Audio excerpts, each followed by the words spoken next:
So cities are where the action is, literally. They represent approximately 2% of total land area. However, they account for about 55% of the human population. And that number is supposed to increase to about 66% by the year 2050. So we have to take care of cities.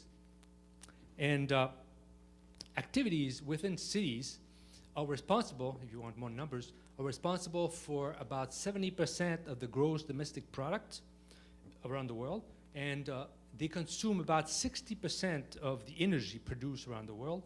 They generate 70% of the waste around the world, and they emit 70% of all the greenhouse emissions from around the world.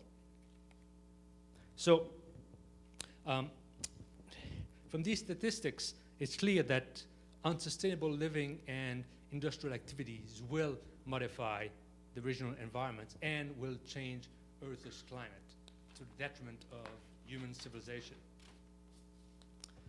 Unfortunately, while many national governments wallow in worthless discussions about the reality of climate change, cities will face the consequences of what's happening. For instance, coastal cities will be affected by rising sea levels. They are already affected by rising sea levels.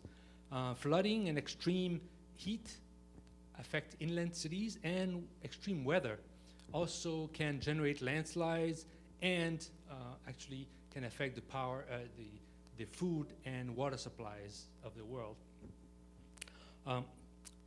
Unfortunately, poor communities are especially at risk, especially vulnerable to these changes.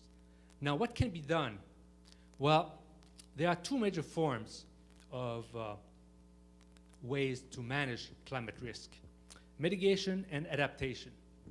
Adaptation, that people talk a lot about, adaptation is basically a temporary recourse because they can alleviate climate risk only temporarily until mitigation action actually eliminate the risk.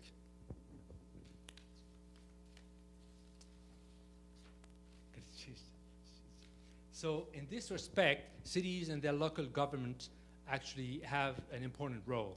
Cities, hundreds of them, have already committed to reduce their annual greenhouse gas emissions, and through energy efficiency audits of buildings and development of public transit systems, efficient public transit systems.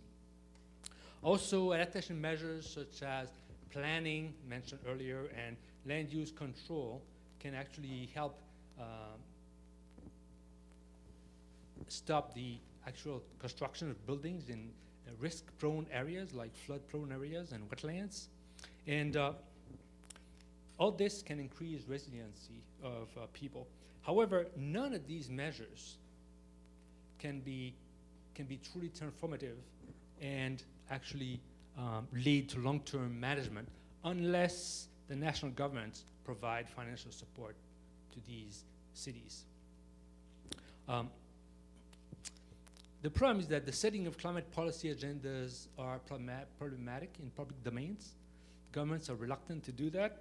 However, all government levels have to work together to ensure the future of cities with respect to climate change. Thank you.